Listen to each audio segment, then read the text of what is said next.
Non, là, c'est un peu trop près, là. On y va. Donc, pour fêter la nouvelle année, tu as une Caroline en HD. Tadam, ouais.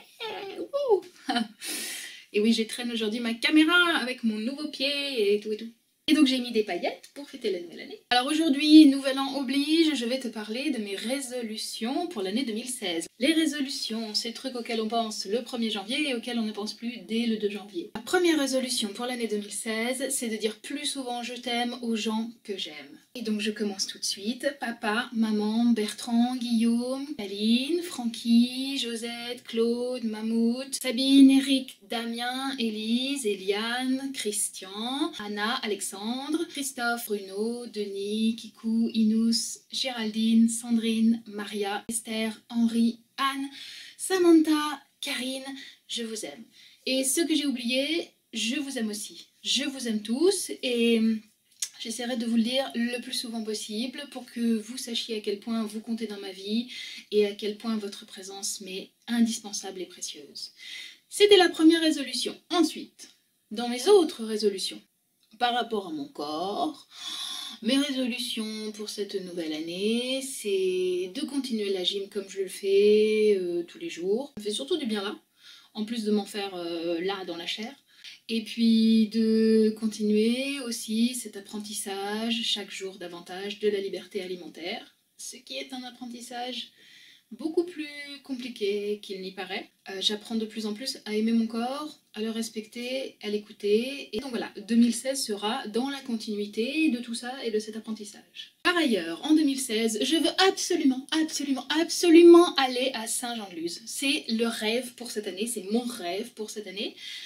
J'ai visité cette petite ville absolument charmante il y a quelques années, ça a été très bref et je ne sais pas pourquoi, j'ai décidé qu'en 2016, c'était l'occasion de retourner à Saint-Jean-de-Luz.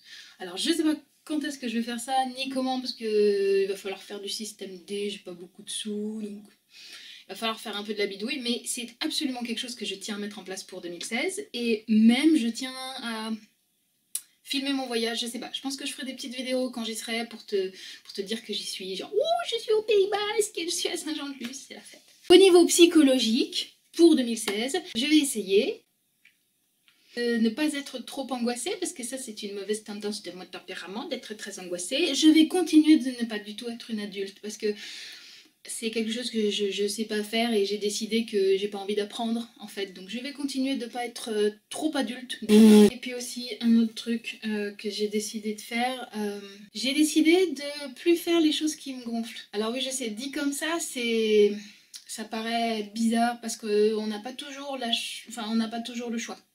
Et on n'a pas toujours le luxe de pouvoir éviter de faire des trucs qui nous gonflent tous autant qu'on est. Mais voilà, moi c'est vraiment ma résolution pour 2016, donc je préviens par avance les gens qui me fréquentent que je risque d'être un petit peu pointilleuse sur ce sujet-là. J'ai plus du tout envie de faire les trucs qui me gonflent. Donc si quelque chose me gonfle, je le fais pas. Je le ferai pas. Voilà. J'ai envie de prendre la vie sous son côté le plus plaisant, le plus rieur, le plus lumineux, si je peux. Alors évidemment, il y a des choses que je vais continuer de faire, genre gérer le compte en banque, payer les impôts, payer les factures, bon, tous ces trucs-là, ça je vais les faire, évidemment.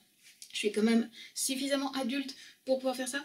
Mais par exemple, toutes les autres choses qui sont entre mes mains et que je peux éviter parce que ça me gonfle trop, ben, je crois que je vais le faire. Stop la contrainte et stop les trucs qui gonflent. Je vais essayer aussi de bien alimenter mon blog et ma chaîne YouTube, d'être très consciencieuse et très rigoureuse et très régulière à ce niveau-là, de manière à ce que tu sois jamais plus d'une semaine sans mes nouvelles et sans voir ma petite bouille. Et puis j'ai décidé aussi que une fois par mois, je pense, je vais mettre en ligne une vidéo dans laquelle je te ferai part de mes coups de cœur du mois.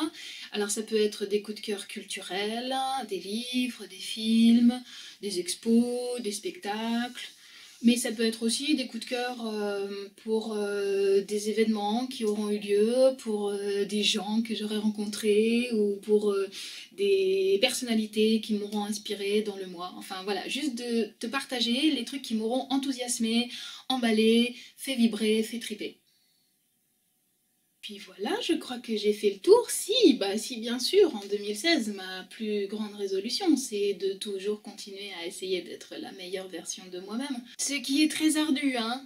quand même comme tâche. Donc je te souhaite encore une très belle année 2016 et si tu as envie de partager avec moi tes résolutions à toi ou tes anti-résolutions ou ton absence de résolution, n'hésite pas à le faire sur mon blog ou sur ma page Facebook ou même sur ma chaîne YouTube. Je t'embrasse fort fort fort fort. Mouah.